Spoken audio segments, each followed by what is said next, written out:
Hello. Hi. I'm saying hi to you for real this time. Yay. Hi. Hi. And Hello. Not to Shen. Hi. Hello. How are you?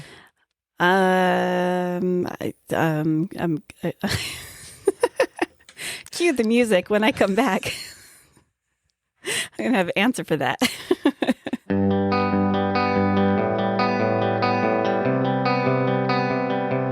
How are you? Good. Me too. Yeah. I'm super excited because we've been working on our house Yeah. all day. I'm so tired and sore, but we only have like one little strip of carpet to get done in the hallway. And the carpet just now got delivered like 5 minutes ago. So we'll get it done soon. Yeah, sometime Yay. before 3:00 Tuesday. Yeah. Shen, don't do it. Shen. These cats, I tell you. Oh boy. He is blissfully unaware at the moment. Uh-huh. Oh, I think he's aware. The ears are twitching.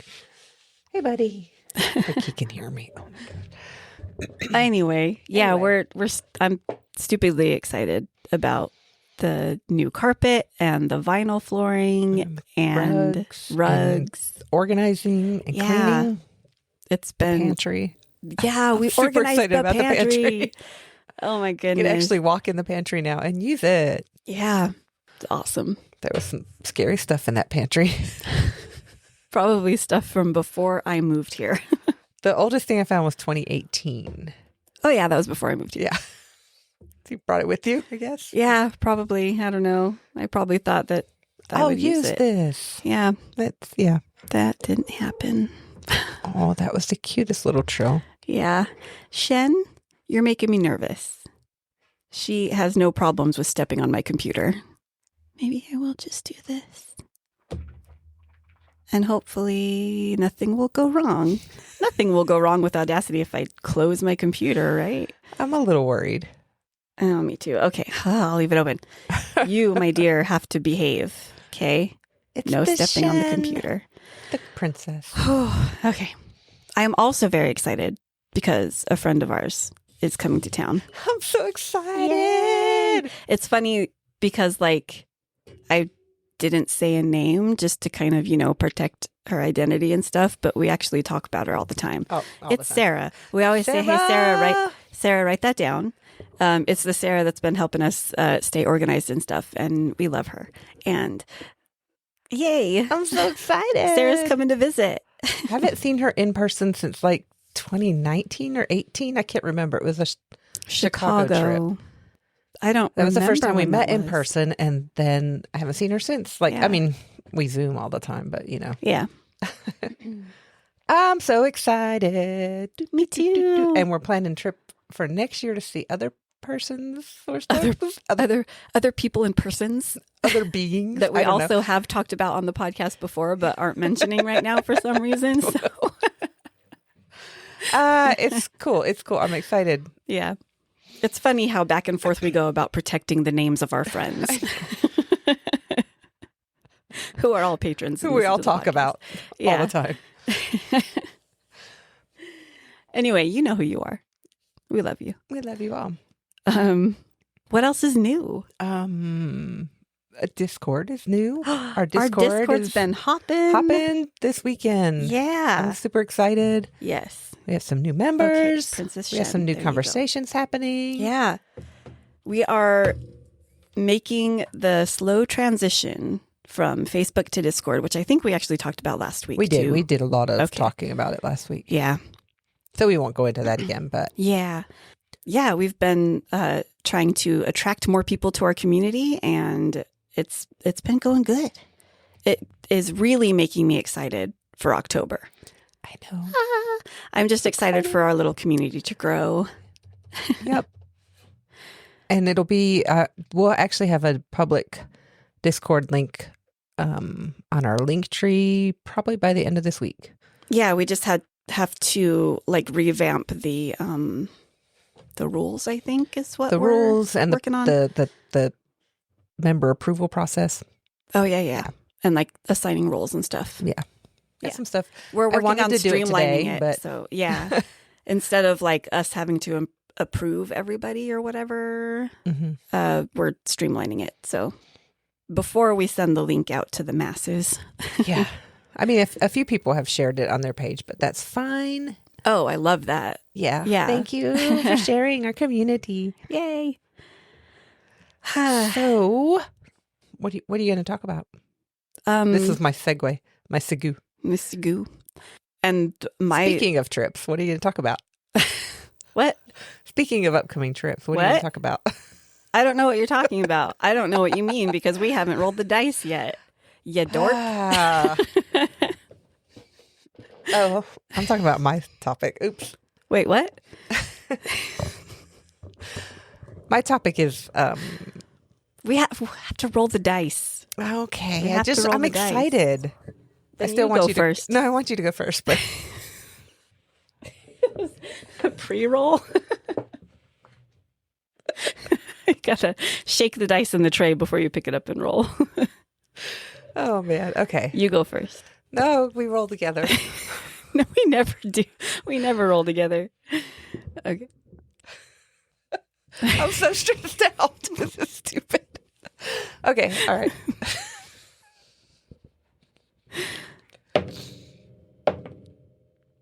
Oh, are you going for? Wait. no, you're going first because you got I a have the higher 9. number. Oh my goodness. You got a 9 and I got a 6. It's weird. That's awesome. That's so crazy. Yay. What? Okay. We're going to break the mold here. I don't know what to do going first. What do you how do you just get start in your okay. notes. And It's weird. Okay. You start at Let the me- beginning of your notes. And then you go through your notes. Okay. And then you get to the end of your notes. And then it'll be my turn. Okay, I think I can do this. It's really weird to go first. I'm really my brain is really, really confused right now. Kind of happy. Okay. Right now. Okay. I don't know why I'm just like, haha, I don't know what to do. Okay. Picture this. I'm picturing it. It's November Okay. 1966. Late at night. Been hanging out with your friends, riding around through the mountains. Riding around on what? In a car. Okay. 66. We're going to say it's a old Mustang. Well, it would have been a fairly new Mustang at that point, I guess. Yeah. But Okay, cool. Wait. I have a Mustang. All right. Right, yeah. I'm picturing it. it's cool, huh? Mhm. Oh, I miss my Mustang. It's random. So you're driving in the mountains. It's dark. And then suddenly you see it. What? Tall. Bipedal. Big wings. Large, glowing red eyes. And then it's gone. Ow.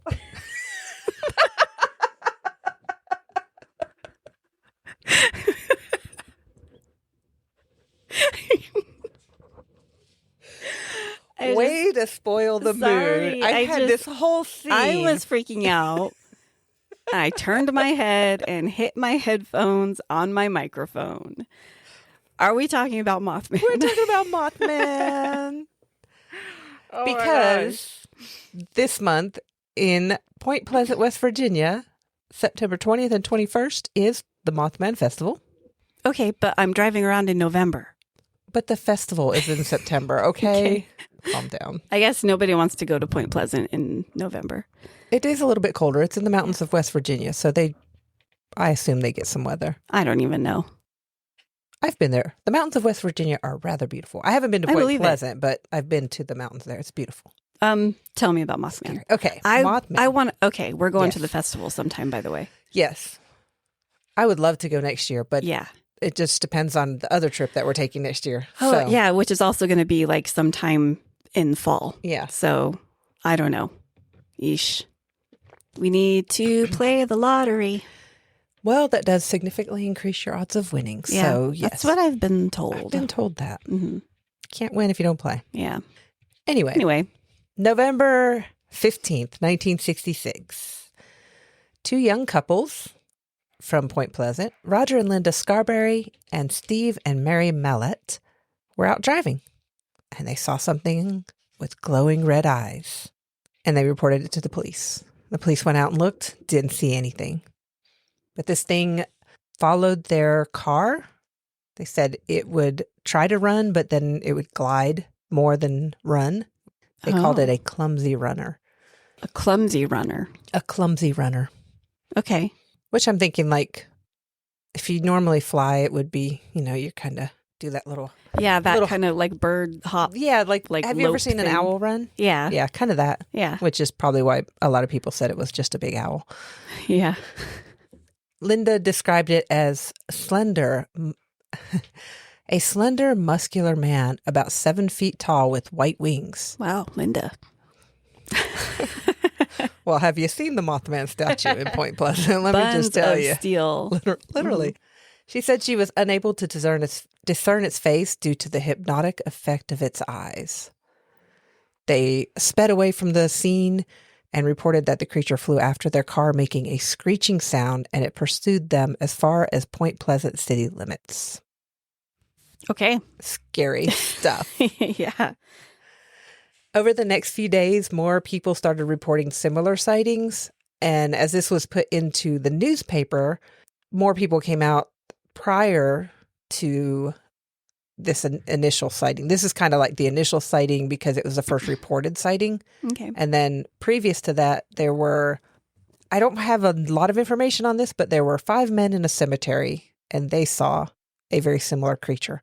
That's all I could find. Did it also have white wings? They said it had. Let me... Because I guess I've always pictured, all of the artwork, the drawings you see of Mothman, has dark black wings. Yeah. So the white wings, I'm curious about that. There was talk that it could have been like the light shining, reflecting so just off very of reflective. it. Yeah. Yeah. But Linda was the only one that I read that was like really white wings. Huh. Everybody else said dark creature or shadowy creature with these large wings. Yeah. The biggest thing is these big glowing eyes. Yeah. I don't know. Even if you're seeing something that you've never seen before and it's big and it's scary, I think you can tell the difference between something that is white and something that is shiny black and reflecting light.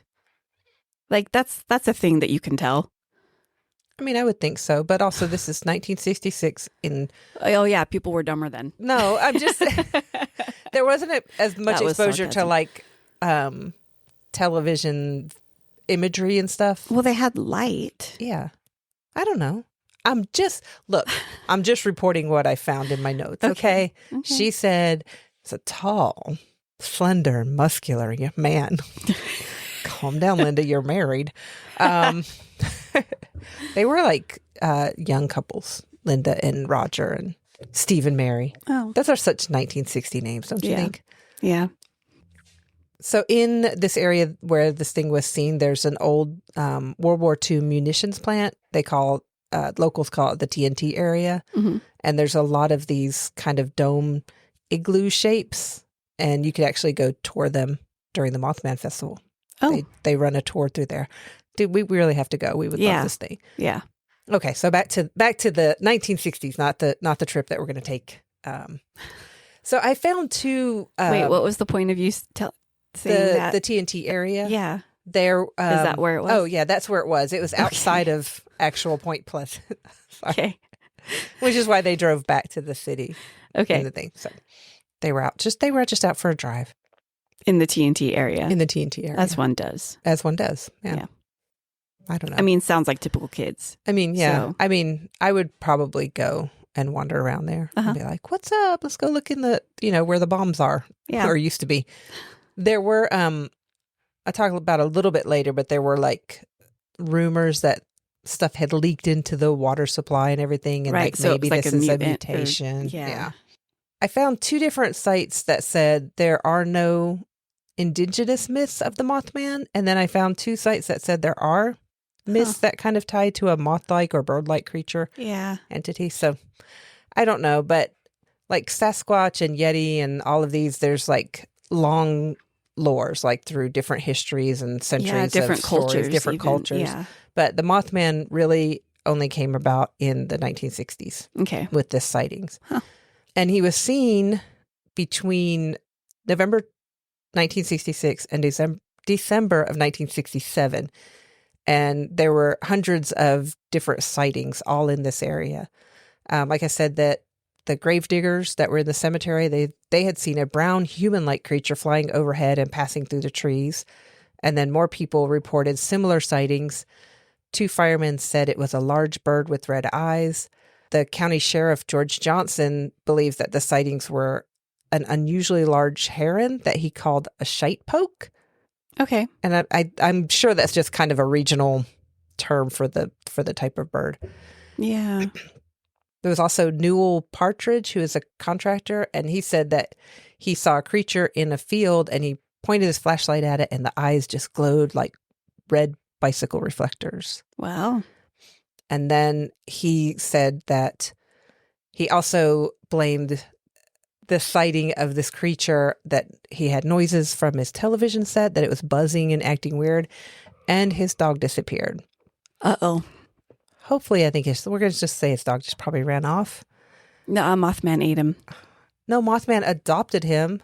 Well, no, Mothman stole him. That's not good. Maybe he was a bad dog owner. This poor guy, poor Newell. It's like, I just liked my dog. His dog's name was Bandit. Aw. But yeah, Bandit disappeared. And one of the sites I saw said that Bandit was barking at the tree line and then he ran off. And when the guy went out to look for him, he could see where he had like ran around in circles, and then there were no tracks moving away from where he had ran around in circles. Oh. So there was the tracks to the place in the circle and then nothing. Almost like he was picked up by a giant moth guy. Or an alien. Yeah. Yeah. So Mothman is this strange bipedal creature, and he's showing up and people are all in. Yeah. And so sighting. It's just concentrated in this one area for a little over a year. 13 months. Yeah. Culminating in a disaster that struck not far away at the Silver Bridge. Yeah. And then there were sightings that Sorry. Like, I've seen the movie, yeah. I know. I haven't seen the movie, but I want to. I mean, the movie is I have heard reviews of the movie. Yeah, it's an experience. Yeah, we'll have to watch it. I have a note. Watch this. Yeah. I also want to actually read the book that was written. From what I hear, the book is nothing like the book is nothing like the movie. It's just the one guy's sort of theories and stuff. Yeah, and he gets a little crazy. Little. Yeah, he also talks about Men in Black too, right? And Indrid Cold, who is in the movie, but not in the same sort of capacity as he talks about it in the book. They changed stuff for anyway. Yeah, they made the movie a lot more kind of Hollywood. They did. They Hollywoodized it, and I think they made a little more sense, even though sometimes it didn't make sense. Anyway, it's a whole big thing. The Cryptid Campfire did a podcast episode where they reviewed the Mothman prophecies, and I'm like, oh my gosh! Based on their review, I want to watch it just based on their review. So, like, I actually like the movie. Based on their review, it is way worse than my recollection of it. Anyway, right. I don't know, in high school when it came out. So, like, I always thought it was like a horror movie, and they kind of build it as a horror movie, or suspenseful, and like it's not really. Yeah, and so I was like, well, I don't know if I want to watch it because I didn't used to like really get into those kind of psychological thrillers or whatever thing. But I'm like, wait, after their review, I was like, this is not what it was billed at. Yeah. So yeah, I mean, they kind of go for like the spooky, eerie vibe, but it's not like. I don't know. There might be some jump scares. I don't remember. We'll have to watch it. Yeah. We'll have to watch it and see. Anyway. So the fact that, there were over 100 sightings during this 13 months around Point Pleasant. And then there were then there was the disaster, the collapse of the Silver Bridge, not far away. Well, no, actually, the Silver Bridge was in Point Pleasant. I'm sorry. This happened, and they said that they saw Mothman there, flying around the bridge right before the collapse. Mm-hmm. And then he's not been seen since. So they're in the area? In the area. Ever? Okay. There have been sightings in other locations. Yeah, and I'll jump into those. But after this bridge collapse, the sightings just kind of fade away. Nobody's talking about it. Probably because now they have something much bigger and more real to talk about. Yeah, their town. And the bridge collapse, 31 vehicles fell into the Ohio River. 46 people died, and there were 9 injured who were rescued and everything. But so, yeah, it's super tragic. And people said that Mothman was like this harbinger of doom. Mm-hmm. So like he showed up and was just there. Like, so like if you see the Mothman, doom is coming. Right. That sort of thing. But they, a lot of people were saying like, you know, like I said, that he was there in the year up to the collapse. So if you see him, kind of watch out. Something bad might happen. Coming. Mm-hmm. And that it's maybe he's not an actual thing, but something paranormal that kind of is just kind of the energy or whatever is just kind of building to kind of point to something. And I'm like, well, then I feel like he would have like been on the bridge. Like, pointing at the bridge like, hey, instead of just randomly, you know, taking dogs and flying around in the woods. And so, I don't know. Yeah. But it's weird that they tied it to that. And then. So this is all in the book? This is what you're talking about? Or just like theories or whatever? The theories, there are theories in the book. I could deep dive into that book. Did you mention the author of the book? John Keel. Okay. Who is big in the paranormal and cryptozoology stuff. I was like, what is the word for the cryptid people? So he's kind of big in that in the 70s. His book came out in 1975. So after the book came out and people kind of got back into it, but they more sightings were kind of around not natural disasters, but disasters in different areas. Yeah. There were sightings that he had been seen in Chernobyl prior to the nuclear reactor meltdown there. There was a large flying creature in that area. And then there were sightings of a Mothman-like creature in Freiburg, Germany, outside of a mine. But he came in like scared the miners away, and then the mine actually collapsed. So he was like, so he's a good guy. So he was a good guy there. Yeah. Which I'm going. Well, I mean, harbingers aren't necessarily bad. They're just there to warn you, so kind of neutral, either listen or don't. Yeah. They're like, bad things are going to happen. Oh, okay. Can you be more specific so we kind of know? You know, I don't know. Nah. just know something bad is going to happen, and I told you first. It's like little hipster harbinger. Yeah. Yeah, I knew it before it happened. I was there and was warning people, but I didn't actually tell them what I was warning them. Yeah, they should have figured it out. Yeah. I don't know. They just. I need to draw like a hipster Mothman. Yeah. His little bowler hat. Scarf and a bowler hat. Oh, man. And a espresso cup. I don't know what hipsters do. Avocado toast. That's a thing. I don't know. That's a millennial thing, isn't it? Avocado toast? Maybe. I don't know. Hipsters and millennials kind of came about at the same time. Yeah, they kind of blend together. Yeah. Apologies to all the hipsters and millennials that we don't understand your subculture. I am a millennial. I'm apologizing to you. I'm on the edges there. Okay, anyway. There are also 2 pictures taken in New York on 9/11 that say Mothman was seen around the World Trade Center before all of that terribleness happened. Wow. But those pictures have been kind of debunked. Yeah. But they're out there, and maybe we'll see. I don't think he was there, but if he was late. And he should have been a lot more specific. Yeah, I mean, if he was showing up in Point Pleasant a year before the tragedy happened, seeing him the day of something, you're like, well, thanks, man. Maybe he was like, well, back then I had to show up because they didn't have instant communication, but now you guys can text everybody. I figured if I show up, the morning of, you can figure it out, right? Yeah. You should be able to spread the word pretty fast, right? Come on. Yeah. 24-hour news channels. What? No, I don't know. So yeah, there's that he's kind of not seen as much as that during that 13-month period, but he is like kind of around allegedly seen before these natural disasters or unnatural disasters. Yeah. But just disasters. Disasters. I don't know. I'll figure it out. So before I said like there weren't any indigenous stories about it, but then I did find that there were mentions in Shawnee lore that mention a creature that resembles the Mothman called, I'm going to not say this right, Misinwa, Misighnwa. And the description is kind of similar to Bigfoot and who's wearing it, but they have a what?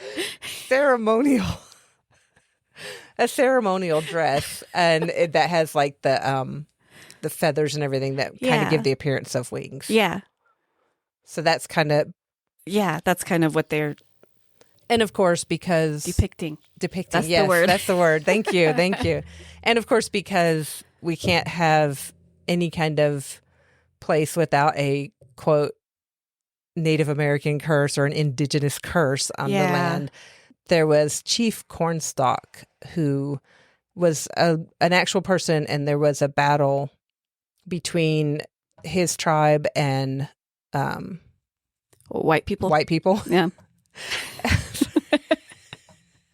I was looking for the actual group that it was. Where is this? This was near Point Pleasant. Okay. Sorry, I lost the location of this. Anyway, Chief Cornstalk and I think it was part of the army that was trying to like move people out of the areas so it could be taken over. Anyway, that he went to his men and he said, "Do we want to fight or do we want to surrender?" And they chose surrender. But then like later on, him and his son were captured and then killed. But before he was killed, he put a curse on the land. Okay. And so they're saying like that is what led to the Silver Bridge collapse, and that is what led like his spirit is Mothman. So I'm like, I struggle when I hear about native curses and all of that because it's so, I don't blame like the it. natives. Yeah, just blame them, and it's like, come on. Yeah, maybe blame yourself. Maybe just blame yourself. I don't know. Yeah. By the way, the bridge was just a minute little crack that changed the stress load of the bridge and caused it to collapse because of the cold weather. So not a curse. But the Mothman Festival is what I want to talk about now. Oh, okay. It started in 2003.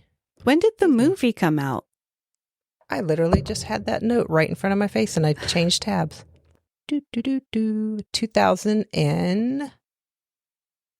See, when I'm looking for something, that's when you talk, so you don't have to edit out these long bits of silence. I'd rather edit out the long bits of silence than mindless talking. No, I think you should do mindless talking. 2002 is when the Mothman Prophecies, the film, came out. Okay. See, so it kind of kicked up the interest. When I first saw the movie, I had no idea about the legend of the Mothman. So that kind of, it sparked my interest.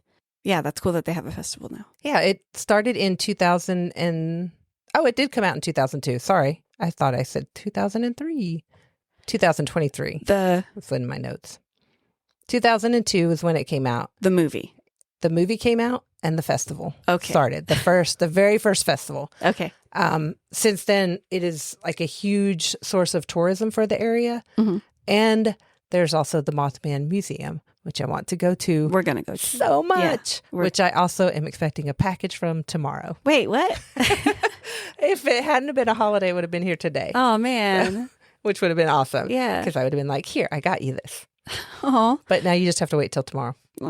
Maybe we'll open it in the Discord or something in the Facebook group. Yeah, that'll be fun. We can go live. On Patreon. We'll do it on Patreon. Should we That'll be our bonus content. Well, should we take it? Yeah. Open it with Sarah. Okay. We could do that. And yep. You'll know what I mean. You'll know what I mean when I get to my topic. Tell me what you're talking about. I realized I was about to say something that I should not say. Okay. You'll know what I mean. Continue. I don't have much I'm more. not used to not going first. I know, it's weird. I'm struggling really harder than normal. I can't talk about my topic while you're talking about your topic. Oh, you could, but it would be weird. But you're going to be like, what are you talking about? What are you talking about? You'll understand. You'll understand in about 10 minutes. Okay. I want to understand now. So the Mothman Festival, I want to go. It's huge. They had over 15,000 people in 2023 for it. And we actually did last year we signed up for their virtual 5K. And I forgot to get the medal out, but it's a really cool medal. Oh. And we got cool shirts. It was really cool. I don't know what happened to mine. It's in this drawer with mine. Oh, okay. Right behind me. That's good. That's where I put all the medals now. But I'm going to go sign up for their virtual one for this year as well. Sweet. No, I'm sorry. Wait, I already did that. You did. Yeah. We have not signed up for the giraffe jam. I found those medals. Oh, yeah. Today. So. We need to sign up for that. Yeah. That's in November. We got time. So yeah, the Mothman, I want to go to the Mothman Festival. I want to go to the Mothman Museum. I want to see the big giant statue. Yes. It's a 12-foot tall statue. And it is, I believe they designed it with dear Linda in mind because it is tall and it is very fit and well muscled. If you, we're going to put pictures of it in, on our social media post next Monday. Mm-hmm. Yeah. The big thing about the Mothman statue, other than it being 12 foot tall and shiny silver, is that it has a very well defined butt. It's got what do they call it these days? A gyat? Yeah. 10,000 gyat. I don't know what the... Oh, just stop. He's got a lovely bum. And apparently the thing to do is to put quarters on it. I don't know. Yeah. You can wedge a quarter between his butt cheeks. I'm definitely doing that. Yeah. Because that's just weird.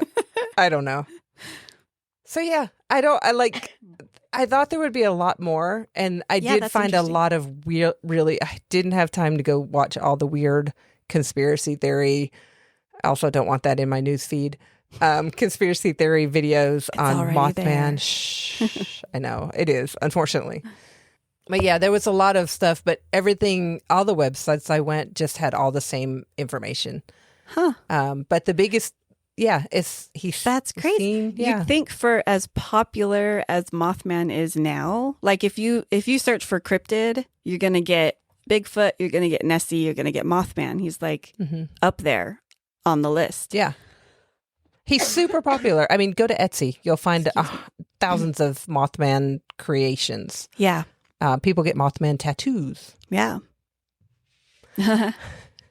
He is very popular. So you would think there would be a lot more information, but there were just like, even said there were hundreds of sightings, but I really only found like a handful that were actually recorded down. Reported, I guess. Yeah. Like more than just someone saw this. Yeah. So-and-so says they saw a thing. They saw a thing. We're calling it the Mothman. Oh, I did forget to mention the reason that he was called Mothman was because right about this time, the Batman comics had a villain called Killer Moth. Oh. And so they kind of like... Right, because pulled him into aren't his wings more like feathery than mothy? Yeah. So, okay. But it's probable that Mothman, as much as I adore him and love him... Don't say he doesn't exist. Just was a great stop. An unusually large heron or a sandhill crane. No. A 7-foot tall, muscular. Okay, so here's one thing I do want to say.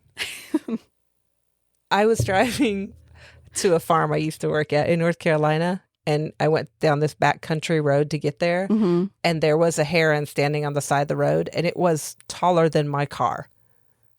So they're much bigger than I expected them to be. I That's just a was little like, terrifying. it was terrifying. Yeah. And it did not, like, I drove by and it just stood there. It did not, like, fly away, walk away. It just stood there and watched me drive by like, yeah, I'm walking, okay? Did it have big red eyes?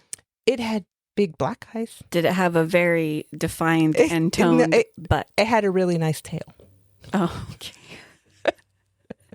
It was not well defined. However, I think, like, if it was a dark night, I was out with my friends, probably had a few beers or something, and we saw this thing standing on the side of the road, we might be a little freaked out. Okay. Mothman's real. Yeah. You heard it here first. Yeah. I believe.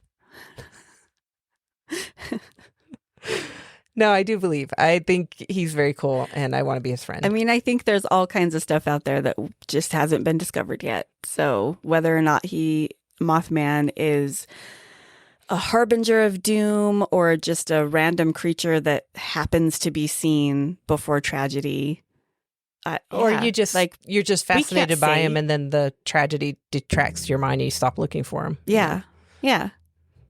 So, yeah, who are we to say? We can't definitively say that he does not exist, so... Yeah, we can't prove he doesn't exist. Yeah. So he exists. Yeah. Like mermaids. Yeah. And all the other cryptids we've talked about. Everything else in the ocean. Just terrifying. Yeah. I want to know what's in the ocean, but I definitely don't want to know what's in the ocean. I want to know what's in the ocean. Do you really, though? I do. It fascinates me. I also like swimming in the ocean. So maybe if I knew what was in the ocean, I wouldn't want to swim in it. But I'm also like terrified of sharks. Mm-hmm. So I still swim in the ocean when I know that's where sharks live. So yeah, I swam with sharks once. It's no big deal. They were tiny. But there were 6 of them.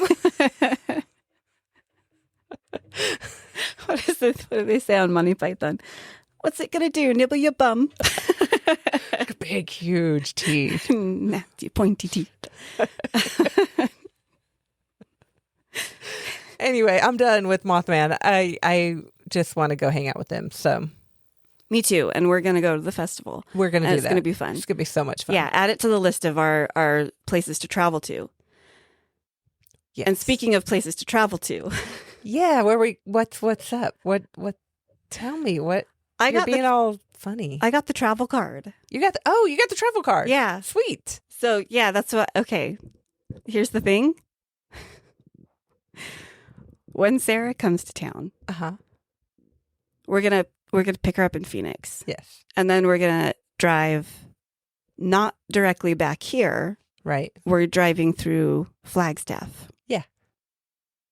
I'm talking about Flagstaff. Oh, okay. Okay. But I'm talking about Flagstaff. I'm talking about a place in Flagstaff, a specific place in Flagstaff that I have actually stayed at before. Oh. Called the Hotel Monte Vista. You have told me about this. I have told you about this place. Oh, and I'm Sarah. I love that Sarah's not going to hear this until Thursday. But like we're going to. Okay. I mean, well. So when we were talking about bonus content earlier, I had an idea that we would go live. And I told Hids earlier this week, because I post the schedule of all the Patreon stuff going on like either Sunday or Monday in the week. Mm-hmm. And I'm like, we can't release our bonus content until Wednesday for reasons. And I was like, okay. And just totally went and was like, okay. So the reason I just knew we were going to be traveling. So yeah. The reason is we're checking in to the Hotel Monte Vista on Wednesday, and once we're there, I would like. Goodness. My phone. You're supposed to mute your phone. It's while on we Do record. Not Disturb, but I very rarely get text messages, and I have it set that text messages from contacts go through. So, and that was my brother-in-law thanking me for being there. Aw. That was a very nice text message. Aw. Okay. I'm going to have to, sorry, I can't reply to it right now. Anyway. So, Jess. On Wednesday, we're going to go live from Hotel Monte Vista. And depending on if the hotel staff is cool with it, I might ask one of them to tell us stories because they actually encourage that on the website. They say ask our employees. That's my thing. Do you want to tell us what's so fancy about the Hotel Monte Vista? So the Hotel Monte Vista is one of the oldest hotels in Flagstaff. But first, before I dive into that, I have some neat things to say about Flagstaff. Okay. Because this is the travel card. Yeah. Okay. Cool. Yeah. So I want to start calling them neat things instead of fun facts because I feel like people use fun facts all the time. Much, and I know and that's why we drink, they say fun fact all the time. Yeah. So fun fact is, I think, kind of getting in the overused. Yeah. I hear it a lot. So I have a neat thing. Okay. I like neat things. I have a list of neat things. Yay. About Flagstaff. So on October 24th, 2001, Flagstaff became the world's first international dark sky city. Oh, I did not know that. The world's first international dark sky city. Yeah. That is unexpected information. Yeah. And I think it's pretty cool because very cool. It's beautiful territory up there. And they actually have the Lowell Observatory up there, which I also have neat things about. I want to go there too. Yeah, that would be really fun. I wish we had more than one day when we're going this week. Same. Yeah. That could be another day trip for us, though. So Flagstaff has served as a training ground for astronauts and scientists for every mission to the moon. As of 2019, when that article was written, that I got the information. I didn't know that either. Yeah. I don't when I think of moon stuff, I think Florida and Houston. Mm-hmm. That's all I ever think about. I don't. You think NASA. Yeah. But as far as I know, there are no official NASA buildings in Flagstaff, but maybe there are because they train astronauts there. I wonder if it's don't they do the, oh my gosh, you fly up in the plane and then they drop so you get the 0G practice? Oh, the 0G. Well, here's another neat thing. The U.S. Geological Survey branch of astrogeology was established in Flagstaff due to the surrounding number of natural geological landmarks that resembled the surface of the moon. That is so cool. Right? That is awesome. So cool. Another neat thing, Mount Humphreys is the highest point in Arizona and towers above Flagstaff at 12,633 feet. Yeah. That's cool. Pluto, the planet, was discovered. It was discovered at the Lowell Observatory in Flagstaff in 1930. That is so... These are the best neat things I've ever learned. I love these neat things. So the famous Route 66 runs directly through Flagstaff, and Flagstaff was the city with the highest elevation on the historic route. Oh, that's cool. Yeah. We've driven on that little section. Yeah, we have. It's that's where the bookstore is. Yeah. Well, sort of. It's just off of it. It's kind of the next street over. Yeah. You drive on the Route 66 to get to the bookstore. Yeah. Next neat thing. Sunset Crater Volcano in the area is just one of over 600 volcanoes located in northern Arizona. I didn't know that. We live in northern Arizona. We live here. Where are all these volcanoes? I don't know. Where's all this hot springs? That's what I want to know. Right? There are hot springs down south where I grew up, but none up here that I know of. I don't know. I'm going to write that down for research. Yeah. Next neat thing, Flagstaff is home to the Flagstaff Urban Trail System, or FUTS, FUTS, which encompasses approximately 50 miles of trails throughout the city and includes areas on all sides of town. Oh, that's cool. So yeah, Flagstaff is a great place for outdoorsy people. FUTS, I love that name. I just had to turn my computer around because my screensaver, my wallpaper says off. FUTS. That's hilarious. Sorry. I would love to do. So maybe we just need to move to about 50 miles of trails. No, Flagstaff. I love visiting Flagstaff. I don't know if I would like living there. It's a city. So it's a city. The cost of living is high, and it's actually It's very populated. Okay, never mind. I don't want to do that. Yeah. Okay. Next neat thing. Flagstaff is located in the world's largest ponderosa pine forest.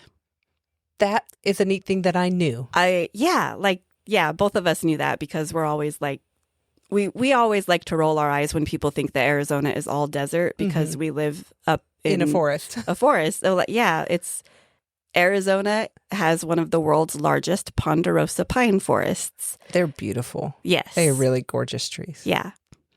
And there's actually a trick that we used to do, and I think it's partially like psychosomatic, but there's a thing that you tell kids where you go up and if you sniff a pine tree, it'll either smell like chocolate, vanilla, or strawberries. And so you go ask the kids. It's like a way to keep kids occupied. Does that one smell like chocolate? Does that one smell like vanilla? Does that one smell like strawberries? But like it seems like I heard somewhere that there is an actual very distinct smell to ponderosa pines. Oh, interesting. That kind of attributes to that. Well, I'm going to go smell pine trees when we're up there. So. Yeah, you'll have to tell me if it smells like chocolate, vanilla, or strawberries. Well, I'm going to tell you it smells like a pine tree, but no. I do want to smell that because I grew up with I don't remember what kind of pine trees they are. They're just the ones that fall over if the wind blows too hard. They just snap like crazy. Okay. I don't remember what they're called. I don't know. But they have a very distinct smell. It's not chocolate, vanilla, or strawberry. It's a pine tree smell. I'm just going to throw that out there. So I do want to go smell. I want to go smell some. Yeah, ponderosa pines. we'll smell some ponderosa pines. Okay. When we're in Flagstaff. Or we can stop on the when we come up the mountain. Oh no, we won't do that way up the rim. We'll come a different way. Yeah. Okay. I'm going to smell pine trees. Okay. Okay, go ahead. Next neat thing. Walnut Canyon was originally home to the Sinagua people who lived in the area in the 1200s before volcanic eruptions drove them out. So Walnut Canyon is a state park. I have heard of Walnut Canyon. Yeah. All these volcanoes. Yeah. I mean, it is mountainous, but I don't think of volcanoes in Arizona. Because we get 0 earthquakes and, nothing. Any kind of tectonic activity or volcanic activity. There's hardly anything here. I mean, there probably is, just undetectable by people. That's so crazy. I just don't ever think of it as being a volcano area. Yeah. Yeah. It's just so wild to me. It's crazy. It's very cool. So this next neat thing is going to blow your mind. You know the Eagles song, Take It Easy? Yes. It was written by musician Jackson Browne after he found himself standing on the corner in Flagstaff, Arizona. I knew that. So he was traveling Route 66 to California, but Winslow was easier to sing and made the final lyrics. He never stood on a corner in Winslow, Arizona. He was in Flagstaff. I knew that weird fact because I'm old. Okay. So all the times we went to Winslow, you never thought to be like, oh, fun fact. I'm not gonna blow the whole little imagery, ruin the moment. I don't really care where he was standing on a corner. I never actually thought he was in Winslow to begin with. Yeah, I mean, but songs then, you just make them sound good. Yeah. So yeah. But yeah, it became a thing, and then now they've put the statue of Glenn Fry up there too. Yeah. Yeah. That's kind of cool. Anyway, it is a weird. I knew that it wasn't Winslow. I will correct myself. I knew that it wasn't Winslow. I didn't realize it was Flagstaff. Okay. I will correct because I'm like, I didn't know that. And I'm like, wait, did I know that? Huh. I knew it wasn't Winslow. But I love that Winslow has fully in and adopted it. Oh, yeah. Winslow has embraced it. And I love that little corner. Mm-hmm. It's a fun place. Yeah. Yeah. It's very good for the gram. Yeah. Oh, man. That's not even a saying anymore. I know. I'm told you. I'm like old. Nobody's remember? on Instagram. Do it for the gram. Some people are. I know. All right. Last neat thing. Okay. It's about trains. I love a train. Yeah. On average, 100 trains pass through Flagstaff in a day. Whoa. Yeah, that's crazy. I mean, the Amtrak station is right there, and it runs through Flagstaff. We know that. We've been on it. Yeah, we've been on it. We were on it the day that girl got kicked off or whatever.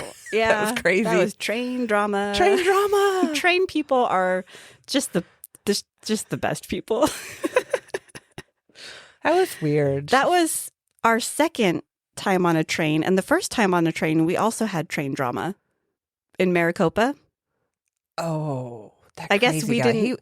That technically wasn't really on the train. Yeah. It was the bus from the train to the But he was on airport, the same train. We just didn't. We missed we that. weren't in the same car. Thankfully. Yeah. He was creepy. He was. Ugh. Yeah. I didn't like that. That made me go, okay, we're going to find a different way home next time. Yeah. Anyway. Yeah, that. I do enjoy trains, as we all know. I have talked about how much I love riding trains to destinations, and I wish there were more of them. Yeah. Okay, that was the last of my neat things.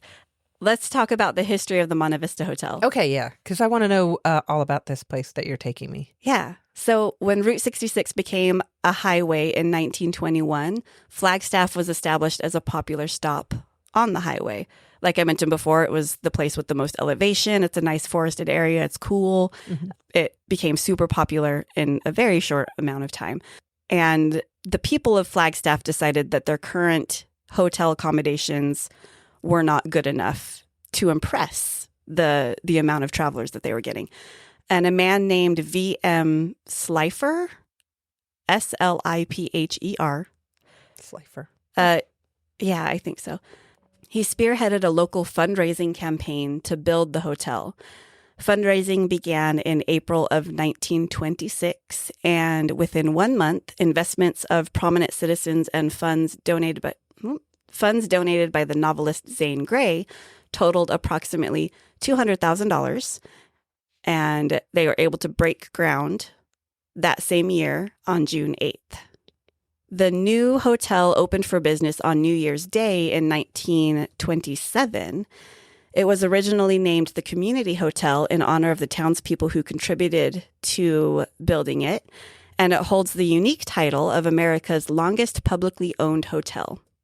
Oh, wow. Yeah, it's kind of cool. So taxpayers helped fund and maintain the hotel from its construction in 1924 until it was privately purchased in 1960. That's really cool. Yeah. I didn't know that it was publicly funded, that like the townspeople were like, here's money, build this hotel. Build the hotel. Yeah. That's a really cool thing. I didn't know that it was even a thing. Like the first thing that popped in my head when you said publicly funded and owned by the town is the Green Bay Packers.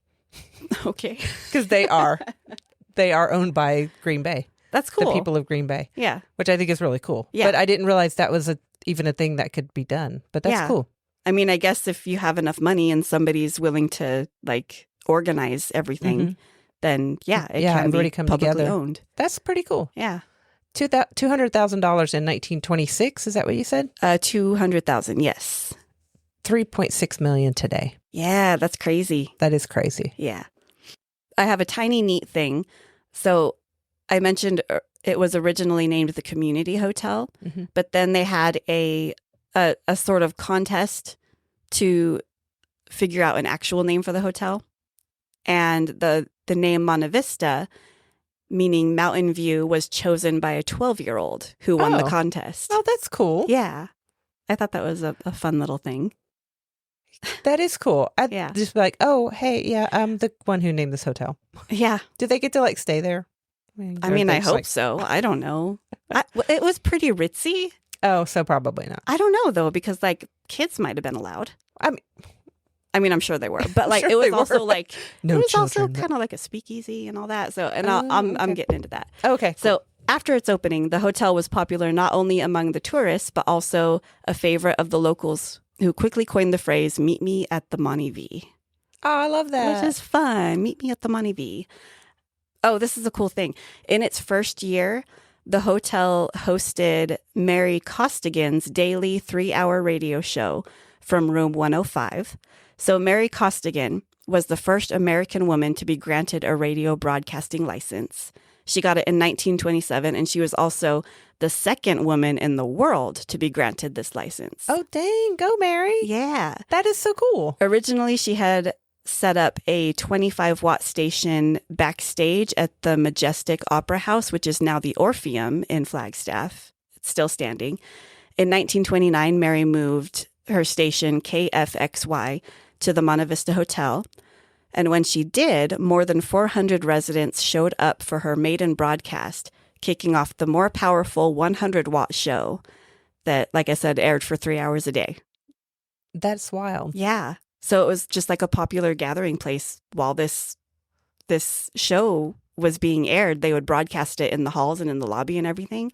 And people would just go hang out. That is such a wild time. I want to be a time traveler. Right? Yeah. That just seems, I would love to just go and hang out and do that. That would be awesome. So, and I love how stereotypical 1920s this hotel is. So we've got your old-timey radio station, awesomely hosted by a woman. And we've got underground tunnels. I love an underground tunnel. There's a system of underground tunnels rumored to have built by the Chinese immigrants. They snake their way from Northern Arizona University up through downtown Flagstaff. Businesses, including the Weatherford Hotel, Babbitt's Backcountry, and the Monte Vista, have access to these basement tunnels. In the early 1900s, there was a devastating fire, and it damaged a lot of buildings in downtown Flagstaff. And the rumor has it that the Chinese migrant workers were blamed for the fire because of their cooking and cleaning practices, which is ridiculous. But after that, the Chinese immigrants, they began to use the tunnel systems to get around town without being harassed, which is really sad. I'm not actually sure if any of this is historically accurate. This is all just kind of rumors. Yeah. I mean, based on like past history of stuff, that does all make, based on the time period that this is happening. I believe the blame would have fallen on an immigrant. Yeah. And then they would just be like, well, it's easier to just use the tunnels. I don't want to deal with the people today. Yeah. I mean, same. Yeah. So now these tunnels are used for storage and piping. It's said that the larger alcoves of the tunnels have been home to more suspicious activity, like opium dens, moonshine distilleries, gambling machines, and other relics. They've been discovered in the depths of Flagstaff's underworld. Oh. Yeah. Is there an underground tour? I think there is. Can we do it? There's an underground tour and there's ghost tours. Can we do it? And I think we need to do something. Okay. I don't know. It depends on how wiped out we are, because we're doing a lot on Wednesday. Yeah. I'll just eat a bunch of sugar. I don't know. I know. Just like, let's go. I need energy. Okay. So it was open during the Prohibition era. And that didn't stop the hotel from ignoring the law and running a very profitable bootlegging operation out of the most popular speakeasy. It was called the Cocktail Lounge, and it opened under the guise of a newspaper publishing house. And rumor has it that during this time there was it was like the major bootleg operation of Flagstaff. In 1931, the place was raided by local officials and shut down. But it resumed business 2 years later when Prohibition finally ended. So, like, they were running for a long time, super popular, this speakeasy. That's crazy. Prohibition is crazy. Like, we should add that to the list and talk about it. Prohibition, I think that would. It's the very topic. Like, psychological thing of you absolutely cannot have this. Well, I want it now. Yeah, I didn't want it before. I absolutely want it now. So we're going to think of all the cool ways that we can get it without you knowing. Illegally. Yeah. Like awesome. It's so crazy to me. Yeah. Like, that I'm going to put that on our list. I know. Okay. It's funny. Like, I don't even drink, but I want to go to a speakeasy. Same. And like a lot of them now do the mocktails. So I wouldn't drink. Yeah. I would get virgin everything. Yeah. But, like, everything. I want to go. Like, I love the vibe. We did that the pizza speakeasy in Vegas. That was fun. Hidden pizza or whatever. That was pretty cool. That was awesome. All right. Another neat thing, the neon sign that's on top of the Hotel Monte Vista, and we'll put pictures in our sources. It served as an emergency signal for Flagstaff in the 30s. Oh. It would flash to alert local authorities and citizens of hazards and catastrophes in and around town. So when there was any kind of like threat going on or something, like I'm not sure even an example to think of, but yeah. Maybe like a wildfire. That's the first thing that comes to mind. A wildfire, or maybe like a really bad car accident, or, they're coming to shut down the speakeasy. Yeah. The light goes bling, bling, bling. Everybody out. Run. Go, go, go, go, go. Clear the tunnels. Oh my gosh. All right. For 5 years between 1935 and 1940, the hotel lounge and lobby also offered its many guests a wide range of slot machines to choose from. And that was the only machines ever in Flagstaff. Oh, okay. Yeah. Interesting. Yes. I just am trying to remember a travel thing, but there's a casino near there. Maybe it's outside of Flagstaff. It is outside of Flagstaff. Okay. Yeah. Okay. I was just thinking, I was like, I feel like I've seen something there on our trip, but now I'm like running through the trip in my mind. It is. Yeah. Before. There's no casino in Flagstaff. Okay. I don't remember the name of the one that's near there. It's like Broken Arrow or something like that. I'm not sure. I don't know. Anyway. I don't want to say it because I'm going to be massively wrong if I'm like, yeah, I think so. That sounds familiar. Yeah. No. Okay, so the Hotel Monte Vista hosted a lot of famous guests. In the 1940s and 1950s, Western movies became the choice of the American public, and more than 100 movies were filmed in nearby Sedona and Oak Creek Canyon. So Sedona's only like 30 minutes away from Flagstaff. I love Sedona. We've made that drive before, and it's really pretty. The Hotel Monte Vista hosted famous guests like Jane Russell, Gary Cooper, Spencer Tracy, John Wayne, and Bing Crosby during these filmings. And one of the hotel rooms, a scene from Casablanca was filmed. Oh, cool. And there was also a scene from Forrest Gump that was filmed there. Oh, and I'm like, I don't know. I'm trying to think of it. Like, I should have looked that up. I spent like approximately 3 seconds trying to think of the scene in a movie that could have been filmed there. And then I moved on. Like, yeah. Okay. I wonder. Okay, next. I wonder if it was when he was doing his run. Oh, maybe. I don't know. Which I just learned a neat thing about that. Okay. It may be a well-known neat thing. I just learned it. Tom Hanks and the producer of that, whose name is out of my head right now, actually paid for that out of pocket because the company was like, "That's too much. We don't want it in there. For it's the too whole expensive." movie or the running? No, the whole running portion of it, all the different filming in all the different locations. They were like, "We don't want to do that," and so they said, "We'll do it, but you just like pay us back at the end of the movie." Depending if the movie does. So they're like, oh, we'll make the money back. Do it. Yeah, like they got, and the running part is one of the most iconic parts of the movie. Yeah. Which I think, and you're like, oh man, that wasn't even going to be in there. Yeah. But it is like just so, it's such a pivotal point of the movie. I love it. Yeah. I wish I felt like running, honestly. Same. Maybe not like that, but yeah. Yeah. Anyway, that was my new thing. Carry on. Other famous guests include Bob Hope. He stayed in rooms 203 and 204. Michael Stipe, who was the lead singer of R.E.M. He stayed in room 205. Zane Grey.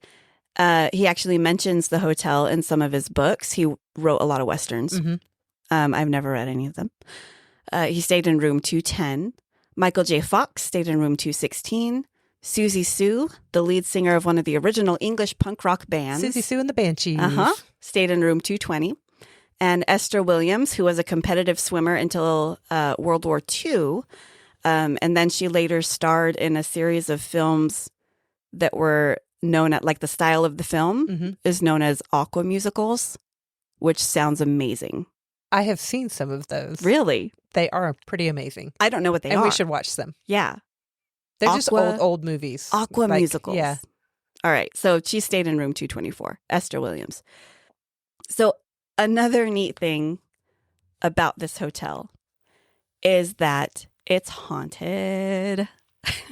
But of course. Like, I mean, it's a hotel with this kind of history is going to have some ghost stories, whether or not they're actually real. I have my own story, though, that I'm going to tell at the end of this. Okay, I'm excited. Yeah.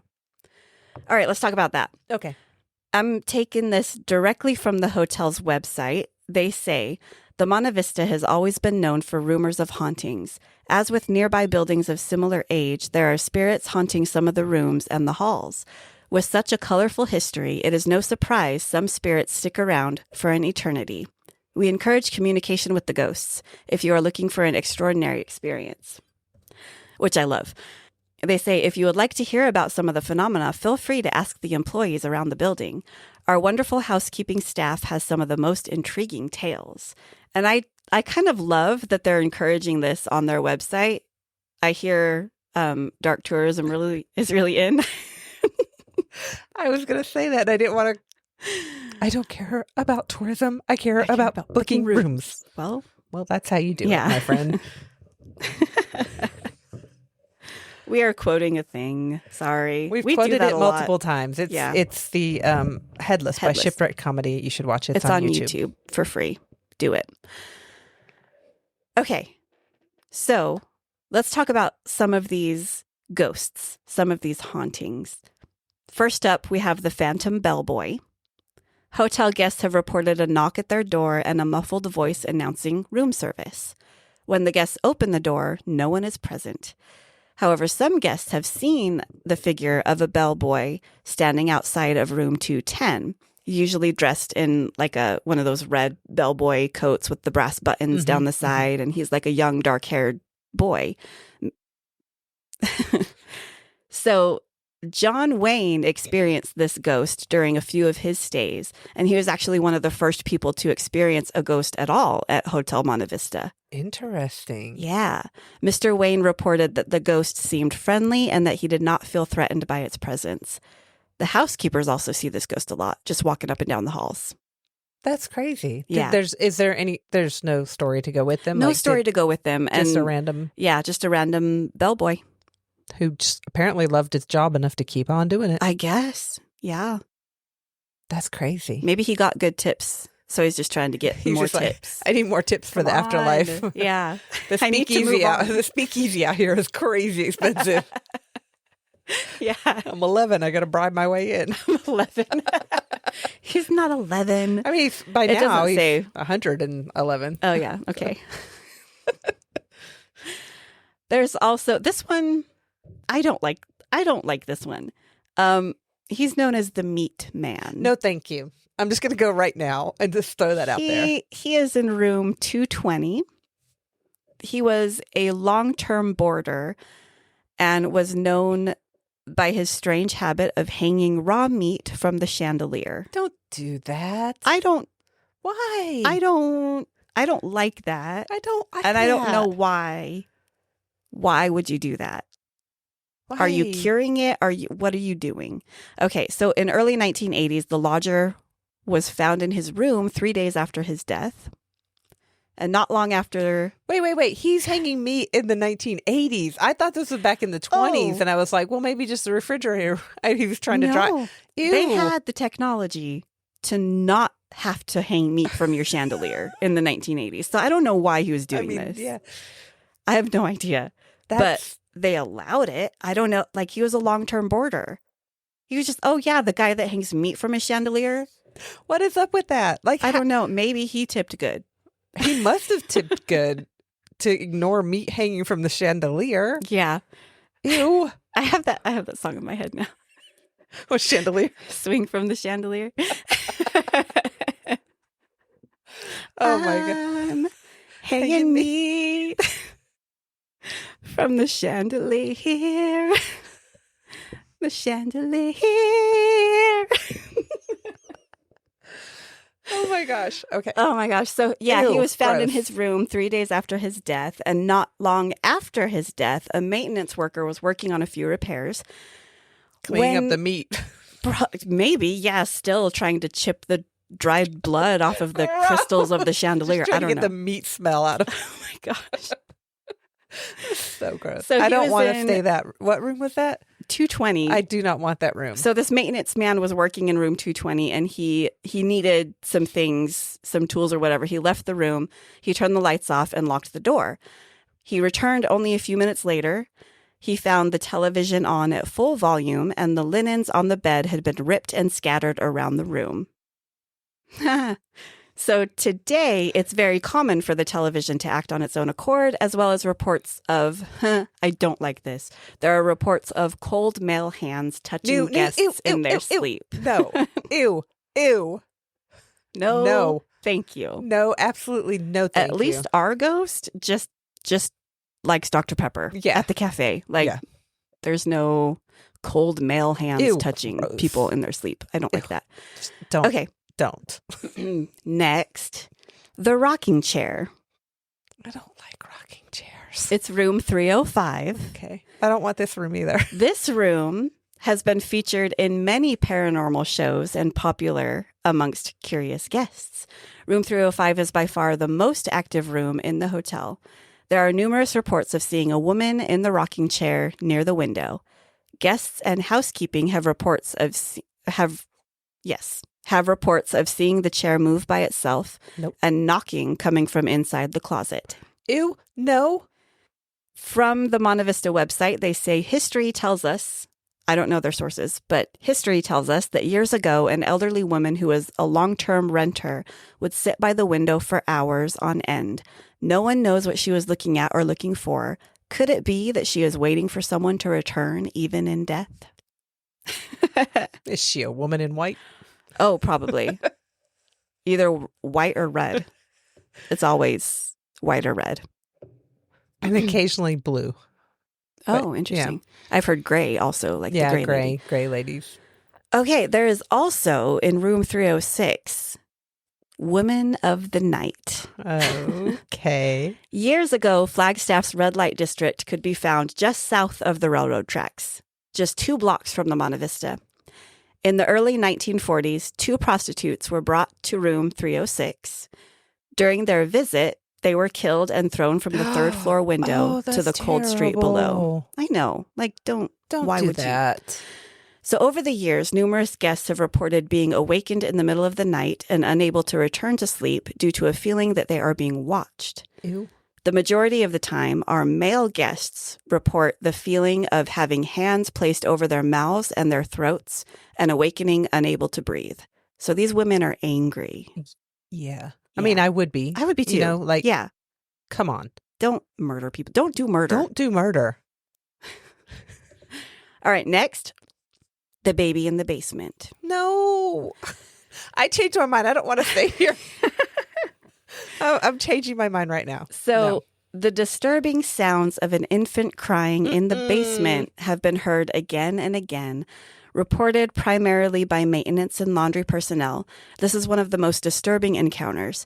Staff have found themselves running upstairs to escape the sound of the cries. Though the sounds are very real to those who hear them, there has been no information that has explained this phenomena. So no history about babies being kept in the basement or anything down there. Well, I wonder, like, if it was in that tunnel system.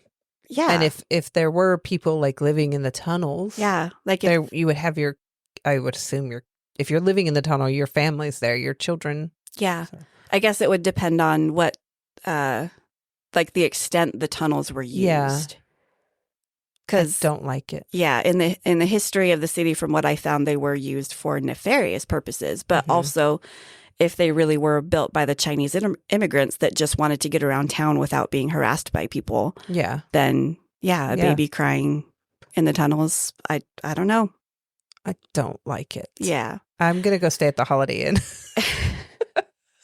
So this next one is happier. There's a dancing couple. Aw. On several occasions, lounge staff and patrons have witnessed a transparent couple dancing in the cocktail lounge. They're seen in formal dress, laughing and smiling and eternally dancing. Well, now I'm getting like Haunted Mansion vibes. Yeah, I love cool. that. Yeah. Okay, well, that's a little happy They're thing. having themselves a little swinging wake. Forever and ever. Yeah. Haunted Mansion reference. I don't. Hids doesn't get it. I haven't seen this movie, but I've been I know on the ride. It's part of the song lyrics. Oh, okay. A swinging wake is what they're all gathering to do. Okay. Yeah. Okay. 999 haunts. Yeah. The bank robber. Okay. In 1970, 3 men robbed a nearby bank. During the robbery, a bank guard shot one of the men. And despite their injured comrade, they decided to celebrate by stopping in the lounge to have a drink. What? Wait. The wounded man bled to death while enjoying his last drink. 70s were wild, man. I know. Since then, both patrons and staff have reported being greeted by an anonymous voice saying, "Good morning." There have also been reports of bar stools and drinks that seem to move on their own. And these have all been, for some reason, attributed to this bank robber who died in the lounge. I'm just going to hang out here. It's fine. Like, it's cool. It's cool. I guess he died doing what he loved, robbing banks and drinking. Apparently. That's why he's so polite and happy. Hey, guys, I've been shot. It's cool. It's cool. Let's stop for a drink. It's fine. You'll be fine. You'll be fine.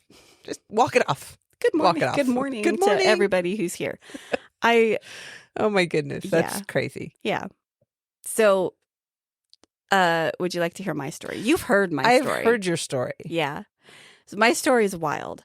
I must have actually read the rumors about the baby crying in the basement, because that's part of the story that I told everybody. That's the part that I made up. I didn't actually hear a baby in the basement. So in 2005, I went on a road trip with my mom, and we stayed in Hotel Monte Vista.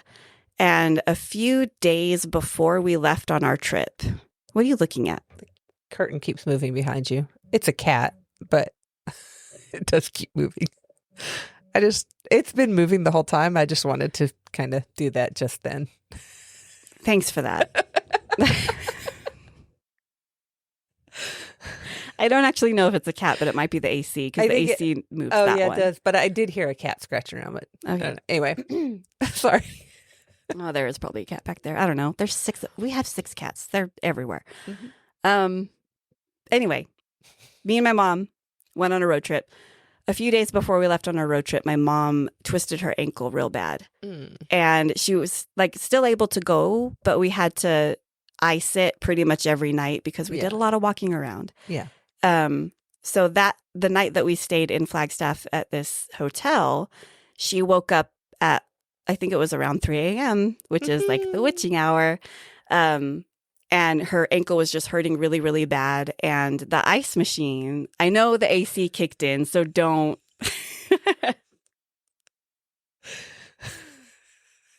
I think it is a cat. There is. Yeah, it was Tink. I just saw like stuff touching the curtain. To paint a picture for you all, I have my back toward these curtains that she keeps looking at, saying that they're moving. They are moving, but it's a cat and the AC. So like, it's just fun to just stare over your shoulder with the like, oh yeah. Okay. I'm so sorry. Please. It's cool. If our place is haunted, it's just my family. So it's fine. Maybe. It's just old relatives. It's fine. Just old relatives that they'll probably be like, what'd you do with all my books? I know. They were so old. Come on, Aunt Augusta. They were so old. We don't need 12 copies of the same Reader's Digest book. It's fine. Oh, gosh. Okay. I'm so sorry. Tell me your story. Man, where did I? 3 a.m. It was 3 a.m. and she was in pain. She needed some ice. And the ice machine, I think we were up on the 3rd floor. And the ice machine, there's only one ice machine in the building, and it was down in the lobby. So I went and I got some ice. And while I was down there, I was like, okay, I'm going to totally tell people that when I was here, I heard a baby crying in the basement. And so I was like, coming up with this story in my head that I was going to tell people because I think it's fun to tell people ghost stories. But then when I went back up to the 3rd floor and was walking down the creepy hotel hallway to go back to our room, as I was walking, I heard this really, really loud boom. And it shook the walls, it shook the floor, the lighting sconces, the pictures on the walls, everything rattled. And my first thought was, okay, it's weird to do construction at 3 a.m. That's weird, right? And so I just was like, I wonder if like that woke anybody up. I continued to make my way to our room, and I got in there, and I asked my mom, like, that was crazy, right? Did you hear that crazy, like, huge boom? She didn't hear anything. But it was like so loud and it shook everything and she didn't hear it at all. Interesting. And like there was no other noise, no other like anybody in the rooms next to us. There was no movement, no activity in the rooms next to us. I don't know if there were people there or if they were empty rooms, but like it should have woken people up. Yeah, people should have been like poking their head out the doors like, yeah. What? It's crazy. I mean, I would not poke my head out the door. If I heard a large boom, I would be like, I'm staying here. I'm just going to stay here until the fire I would look out a window. Off. Yeah, window. So and that's what I did too, but there was nothing. Weird. Like, when my mom said she didn't hear anything, I looked out the window to see if I could like determine something, but like it was 3 a.m. Downtown Flagstaff was shut down. It's a dark sky, you know, dark sky city. Yeah. So like there's nothing. So that's wild. Yeah. That's creepy. Crazy. So that's my story. So we're booking the Holiday Inn. Got it. No, we're staying at Hotel Monte Vista. As long as we're not in that Meatman's room. Because I don't like that. 303. We were on it's 220. Okay, the rocking chair room was 305. I don't want that room either. Me and my mom stayed on the 3rd floor. I don't remember the room number. I don't like that. I don't think there was a rocking chair in our room though. Yeah. Yeah. We want to stay away from room 220, but room 210 might be cool. The bellboy might come. Yeah, the bellboy, I don't mind. Yeah. And I'm just going to be like, I'm throwing this out there. Like, I am like super skeptic. And I'm like, right? whatever. Me okay. Too. That boom was weird. I mean, weird things happen. Like at the cafe the other night, that was creepy weird. But also like, okay, whatever. Yeah. It's a little fun sometimes to just be like, it's fun. I don't think, and be like, ooh. Yeah. And like, I don't think every time something creepy happens, I don't really think it's a malevolent sort of creepy. Mm-hmm. I'm just like, oh, that's a weird thing that I can't explain. That's cool. Yeah. I don't really get bad vibes. Yeah. And like, didn't somebody ask us about that the other day? Like the ghost at the cafe? We were talking about it. Like, was it during tea time? I think it was during tea time, yeah. Yeah, we were talking about it and someone was like, well, what kind of vibes do you get when you're there? And we're just like normal vibes. We get the vibes that it's 2:30 and we want to be at home. Yeah, like we don't want to. That's the vibe. We just don't want to be there anyway. We don't want to be working. But, pills. Yeah, that's the vibe. The vibe is usually K-pop lately. I don't know. Yeah. It's, if the ghosts want to come listen to K-pop with us and drink Dr. Pepper, that's great. Mm-hmm. That's what we do. But yeah, we never really get any like bad feelings. I think if we did, then we would definitely take it more seriously. Yeah. And I think not work there anymore. Like the creepiest thing that has ever happened was out at the dumpster and it was a bear. It was a bear. Yeah. That was crazy. That was nuts. That was nuts. Yeah. Well, the shadow in the front waitress station was a little creepy too. I didn't see that. You didn't see it. I didn't see it because it was behind me. It was. I'm glad you didn't see it. My God. It wasn't like it was. It was just like, oh, shadow. Wait, no one's up there moving to cause. There wasn't a car driving by to cause the shadow. Like, it was a weird thing, but it wasn't. Again, it wasn't like we have to leave now. It was just like, it was like okay, see ya. Bye. Stay here. Bye. Yeah. Yeah. We just always make sure we're polite to the ghosts. We say, no, thank you. Stay here. We'll see you next time. We'll hear you next time. We won't see you. We'll experience your weird phenomena next time. And like, it's an old building from the 50s. So, creaks and groans and stuff happens. And I could debunk like 99% of everything that happens there. Yeah. Yeah. But it's fun to talk about. It's debunking everything and being like, well, actually, it's just this, that. That's no fun. That's not a fun way to live. Stop poo-pooing on everything. It's just actually, I'll push my glasses up. Actually, that screaming woman you hear over by the other window is just air in the water pipes. That one was creepy that night. That was creepy. So but creepy. we did debunk that like immediately. Yes. Like we figured that out. But that was really such a creepy sound. Like even thinking about it, like remembering it right now. It's like, it's like, ugh. So yeah, every time I don't know what causes it. Is it like changes in temperature? I think because it's only more sometimes. It's more when it's colder at night. Yeah.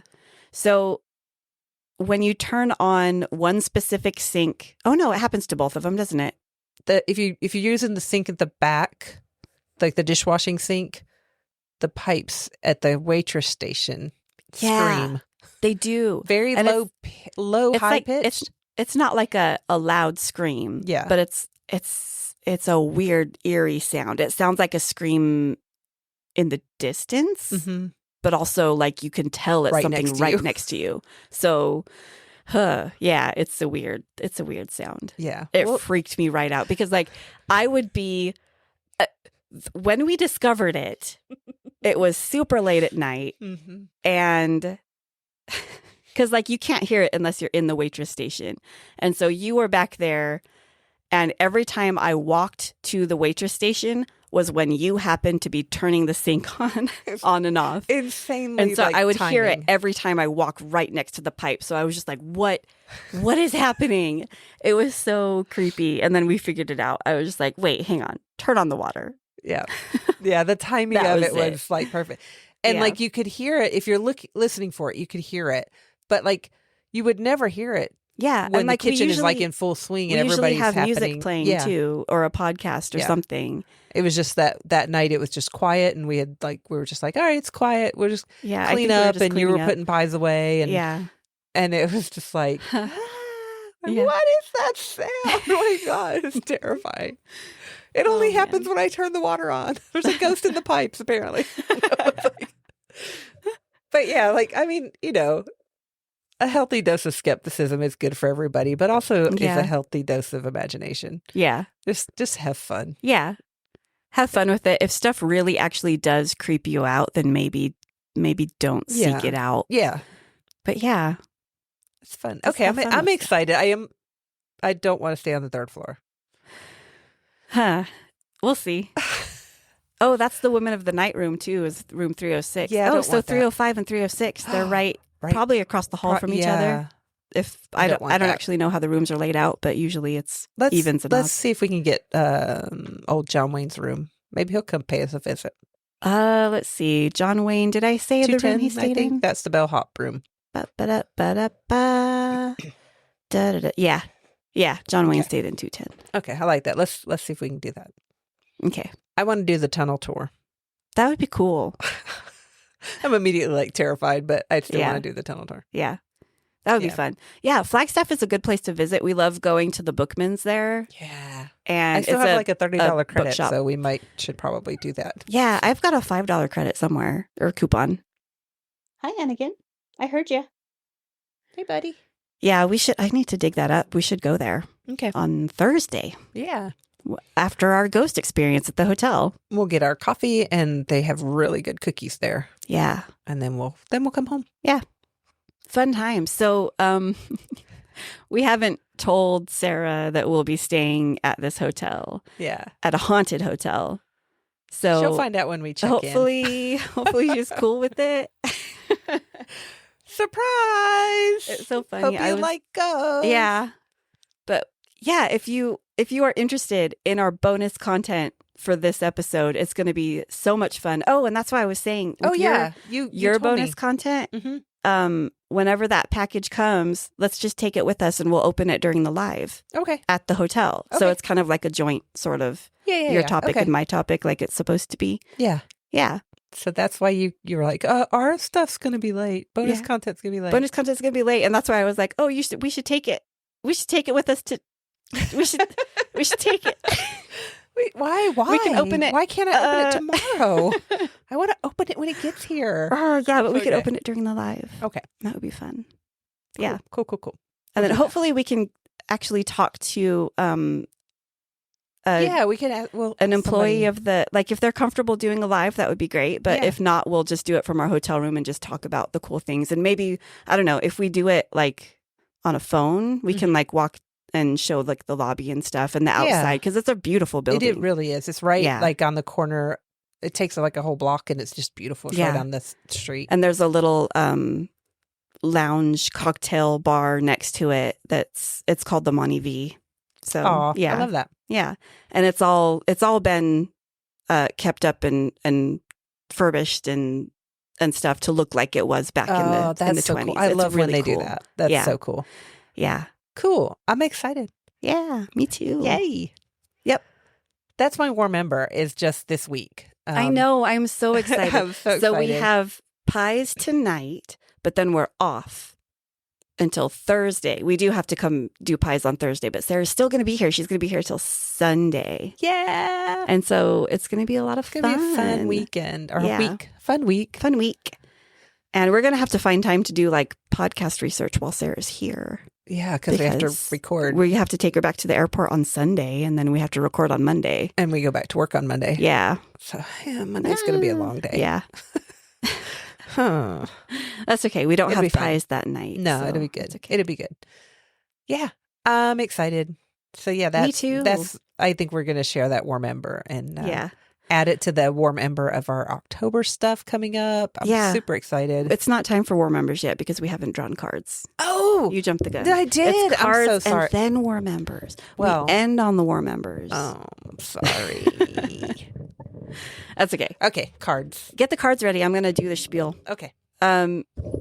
So if you would like to follow us, you really should, because we have some really, really fun stuff coming up in our Patreon. And I'm going to like plug our Patreon. Like, don't just follow us on social media, even though that helps a ton with visibility. Follow our Patreon. It's free. You can be a free follower. You just have to sign up with Patreon, give them your email address. You could be a free follower. We have some free posts that we do periodically, including the schedule for the week, so you can see the fun stuff the community is getting up to. We also have channels in our Discord server. I don't know how that happens. Some of the cards were backwards. Anyway, I'm watching her like shuffle the cards. They're giant. It's hard to shuffle huge. Them. Okay. We do have free channels in our Discord server, so you don't have to be a paid patron for access to that too. We are so excited to build our community and grow our community. We talked about it last time. All the fun stuff we have coming up in October. Things are gonna get so awesome and better. Not that they're not cool now, but I'm just so excited for all the fun stuff we have. So yeah, patreon.com/JessandHids. You can also sign up for our newsletter, which we haven't actually done in a long time. Oh yeah. It's September. I can do one for September. Yeah, that's fine. That's what we said last month too. And the month before that. I did do one for July. Thank you very much. Oh. I started August. Anyway, you could go to our website at jessandhids.com and look for some changes coming up on our website soon. I'm kind of slowly try to transform it as far as the look goes. I'm going to revamp it. Yay. It's going to be fun. Same with our Patreon and all of our socials too, though. We're getting a revamp for our anniversary birthday month. 3 years. Yay. You can find us on pretty much any social media. Just look for Jess and Hids. And we are ready to draw cards. Okay. You went first. I went first. I don't know what to do with this. Yeah. It's so weird. You threw my whole game off. I didn't do it. The dice did. I have to talk to my dice. Oh, wait.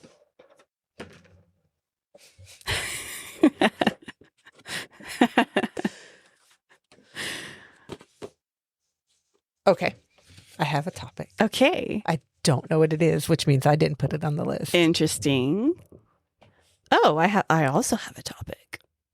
Okay. Oh, this could be fun. Okay. Yeah. All right. Let's hear what you got. Okay. Tell me what you got. Yeah. What you got? I have a card. You have a card? There's some words on it. Hey, I have one too. It's a 9 of clubs. 6 of hearts. Wow.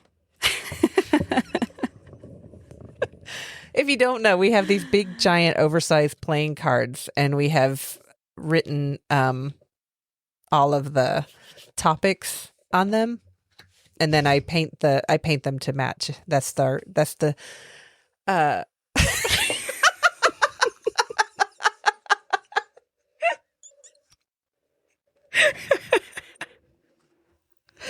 my God, Jack! It's Jack. How long have you been waiting? Him there like a month ago. And the last 2 times we've drawn cards, for some reason, he has not surfaced at all, even though we spread them all over the table. But Jack Nicholson has been hiding between the cards for like a month, and I just barely pulled him out.